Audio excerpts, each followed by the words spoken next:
I think what I'll do, if you don't mind, numbers have just come out which are rather extraordinary, and I thought I'd play a tape of one of the people who I've respected over the years, from Joe Kiernan and Rick Santelli. This just came out, and we'll just play that for a second.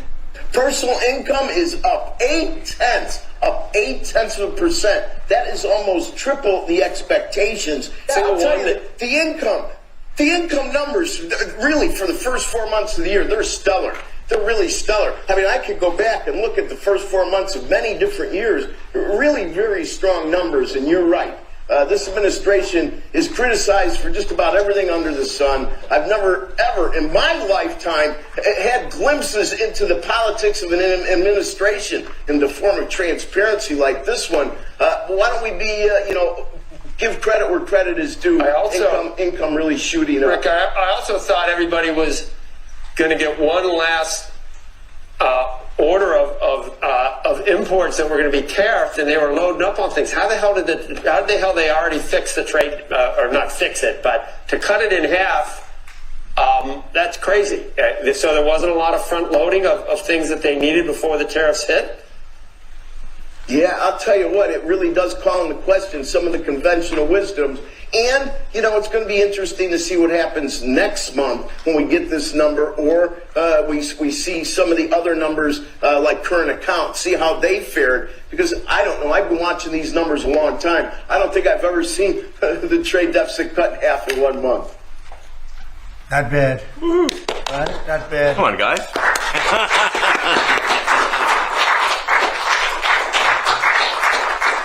Yeah. I see Howard and Scott are here, so it's great. You guys want to stand over here, you might as well. You're the ones that help produce those numbers, and it'll only get better. The tariffs are so important, and that's why we were so happy with the decision yesterday where the tariffs continue, because without the tariffs, our nation would be imperiled. We would really be imperiled. I think I can say that with great surety, Scott and Howard. And so we were very happy to get that decision, that big decision yesterday. And today it's about a man named Elon, and he's one of the greatest business leaders and innovators the world has ever produced. He stepped forward to put his very great talents into the service of our nation, and we appreciate it. And I just want to say that Elon has worked tirelessly helping lead the most sweeping and consequential government reform program in generations. And the kinds of things that he's found and his people have found. He's brought a group of very smart people in, and they found things that are pretty unbelievable.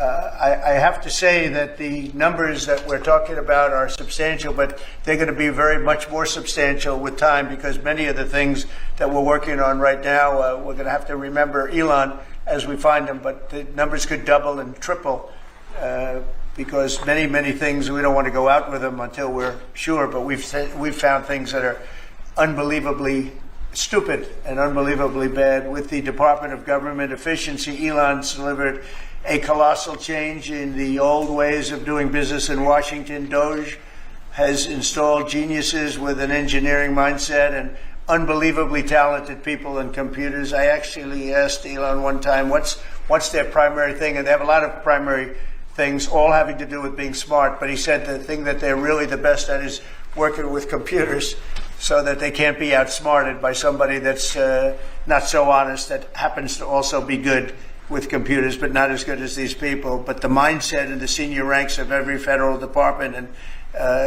it's really changed.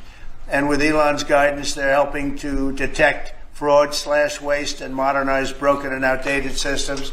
So as you know, we're talking about various systems and changing systems. And, sadly, it takes a long time to do that. You'll change, let's say, a system at IRS and computerize it properly, where the job can be done in 1/10 the time, but it takes sometimes years to rebuild those systems. But we've started, in many cases we've started. I will say that this has less to do with Elon, but the air traffic control systems, we're bidding out to the best companies in the world, those systems right now. They were what the previous administration was horrible what they did. They spent billions and billions of dollars, and in the end, it didn't even come close to working. They tried to hook up wire to copper, and it can't be done. and they just spent billions of dollars and just wasted money. Actually made the system much worse. So we're going to get a brand new modern system. Congress is working with us on that, and we're going to get it done as quickly as we can. But it's in the works, and once it's done, it'll be good for 30 years. But we have a system that's 48 years old and would have a modern computer hooked into a very outdated computer, and they don't hook up. I mean, they didn't hook up. So after spending billions of dollars, they turned on the system, and in never any cases, from local to countrywide, they never worked. More than 75,000 bureaucrats have voluntarily left their taxpayer-funded jobs to come out and really do the job. Countless wasteful and unnecessary contracts have been terminated, and you know that we have terminated many contracts, and many contracts, Elon, are right now being looked at, and it may be 6 months, it may be almost a year in some cases. We're going through procedures, we're going through courts, and we'll remember you as we announce billions of dollars of extra waste, fraud, and abuse. Just as an example, DOGE canceled $101 million for DEI contracts at the Department of Education, $101 million, and that was just a small section of the Department of Education. $59 million for illegal alien hotel rooms in New York City, and the landlord never made the kind of money that he made in the last short period of time. $59 million to a hotel in New York City, $45 million for diversity, equity, and inclusion scholarships in Burma. In Burma, does anyone know about Burma? $42 million for social and behavioral change in Uganda. $40 million to improve the social and economic inclusion of sedentary migrants. I can say it's $2 billion to Stacey Abrams and her environmental movement. There was $100 in the account, and all of a sudden they found $2 billion in the account. And I assume that's being looked at. I don't know. I'm not sure, but I assume that's being looked at. Think of that, $2 billion. And then Lee will tell you there's another one over there for $20 billion being spent on another environmental credit. $20 billion, not 20 million, a lot, not 200,000, which is a lot. So think of it, in her case, you have $100, and now all of a sudden she gets hit with an infusion of $2 billion just before I take office.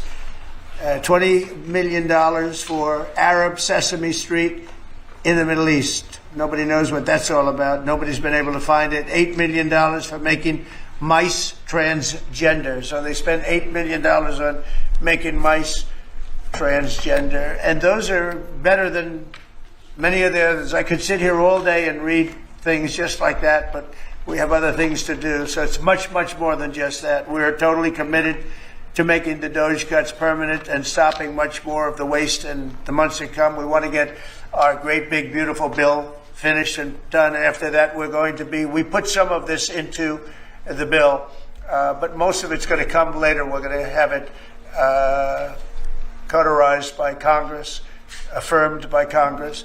In some cases, we'll make cuts. In some cases, we'll just use it in a different layer to save the money. But it's hundreds of billions of dollars. DOGE has also fully modernized the federal retirement process and continues to work very hard on the IRS modernization. But we're taking that over with DOGE. Many of the DOGE people, Elon, are staying behind too, so they're not leaving. And Elon's really not leaving. He's going to be back and forth, I think. I have a feeling. It's his baby, and I think he's going to be doing a lot of things. But Elon's service to America has been without comparison in modern history. He's already running one of the most innovative car companies in the world. You look at his factories and compare them with some of the old factories we have, and it's a big difference. And the most successful space company, and I guess in history you would have to say the largest free speech platform on the internet, etc. Yet Elon willingly, with all of the success, he willingly accepted the outrageous abuse and slander and lies and attacks because he does love our country. I know that very much. He loves our country. He comes from another country, a country that's going through trials and tribulations, I would say. But he's all about the USA, and Americans owe him a great debt of gratitude. So I just want to thank Elon for his time as special government employee. Can you imagine? They called him an employee, but it's a special government employee, and for coming and helping us, and he really has changed the mindset of a lot of people. A lot of people thought, maybe we'll cut 1% or 2% or 3%. Then they said, wow, we can cut a lot more than that. And we're going to do it very surgically. We're going to continue on the march. We're making America great again. When I was in Saudi Arabia, and we were in, as you know, 3 really great countries, predominantly the 3. Qatar was great, UAE was great, Saudi Arabia, incredible. Such an incredible experience to be in those 3 countries. But the Crown Prince of Saudi Arabia, and I must tell you, the great leaders of the other 2 that we just mentioned, they all said the same thing, that the United States is the hottest country right now anywhere in the world. And 6 months ago, we thought it was dead. It was like a dead country. And it would have been a dead country if we didn't have the right result on November 5th. It would have been a horrible, horrible situation was going on with the borders, with transgender for everyone, men playing in women's sports, and so much more. But they were saying the hottest country anywhere in the world. And then I played that little clip because that was one person who was respected, or 2 people, because Joe was in that one too. Joe's a good man. But that was one group of people saying something about the success of what we've done over the last 4 months. They cannot believe it. In the one case, they said they've never seen anything like it as long as they've been doing what they've been doing. They've been doing it for a long time. So I want to thank Elon for helping. And again, the United States right now is the hottest country anywhere in the world. There's no country as hot, and we're doing really well. When I left, we had no wars, we had no problems. We defeated ISIS, we rebuilt our military, and we had no inflation. And when I came back, we had a lot of inflation. We had wars all over the place. We had the embarrassment in Afghanistan where we gave up billions and billions of dollars of military equipment, the most embarrassing moment in the history of our country, I believe. I believe that strongly. We have Russia with Ukraine. We had the attack in Israel in October, the horrible attack, October 7th. Horrible, horrible attack. Nobody's ever seen anything like it. And now we have something where we're really healing a lot of that. We stopped India and Pakistan from fighting. I believe that could have turned out into a nuclear disaster. And I want to thank the leaders of India, the leaders of Pakistan, and I want to thank my people also. We talked trade. And we said we can't trade with people that are shooting at each other and potentially using nuclear weapons. And they're great leaders in those countries, and they understood, and they agreed. And that all stopped, and we're stopping others from fighting also, because ultimately we can fight better than anybody. We have the greatest military in the world. We have the greatest leaders in the world. We put one of them in charge of the Joint Chiefs of Staff, as you know, General Raisin Kane. And we wiped out ISIS, completely wiped out ISIS in 3 weeks. They said it would take 5 years, and we did it in 3 weeks. And that's the way it is, but we don't want to have to use our military. We want to be peace through strength when we can, and that's the way we're going to have it. So I just want to thank Elon and all of his people. Most of those people are staying, almost all of them are staying, and they're going to be with us. And you're going to see the results coming long into the future. Even a year and 2 years later, you're going to see a lot of the results, and those hundreds of billions of dollars are going to be adding up, and they're going to continue to add. It'll be interesting, really interesting to see what the final number is going to be. But again, Elon gave an incredible service. Nobody like him, and he had to go through the slings and the arrows, which is a shame because he's an incredible patriot. The good news is that 90% of the country knows that, and they appreciate it, and they really appreciate what he did. And I gave him a little special something we have here. Thank you. A very special that I give to very special people. I have given it to some, but it goes to very special people, and I thought I'd give it to Elon as a presentation from our country. Thank you. Thank you, Elon. Thank you. Take care of yourself. Thank you. You've seen a lot. The luck on this is amazing. That's right. Large lot. Well, let me say perhaps a few words that this is not the end of DOGE, but really the beginning.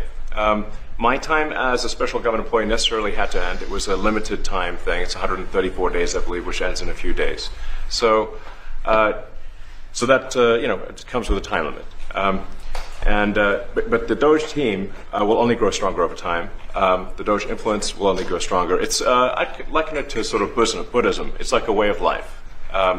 So it is permeating throughout the government, and I'm confident that over time we will see $1 trillion of savings and a reduction in $1 trillion of waste and fraud reduction. The calculations of the DOGE team thus far, in terms of an FY25 to FY26 delta, are over 160 billion, and that's climbing. We expect that number will probably go over 200 billion soon. So I think the DOGE team is doing an incredible job. They're going to continue doing an incredible job, and I'll continue to be visiting here and be a friend and advisor to the president. And I look forward to times being back in this amazing room. By the way, isn't this incredible? Look at this incredible. It's stunning. I think the way that the Oval Office, how the president has just completely redone the Oval Office. It's beautiful. I love the gold on the ceiling. Thank you. It's pretty nice. Yeah. It's been there a long time. That was plaster. Nobody ever really saw it. They didn't know the eagle was up there, and we highlighted. It's essentially it's a landmark, a great landmark, and that's 24-karat gold, and everybody loved it. And now they all see it when they come in. So it's been good. The Oval Office finally has the majesty that it deserves, thanks to the president. So I look forward to continuing to be a friend and advisor to the president, continuing to support the DOGE team, and we are relentlessly pursuing $1 trillion in waste and fraud reductions, which will benefit the American taxpayer. That's it, really. Thank you, Mr. President. Thank you. All right. Great job.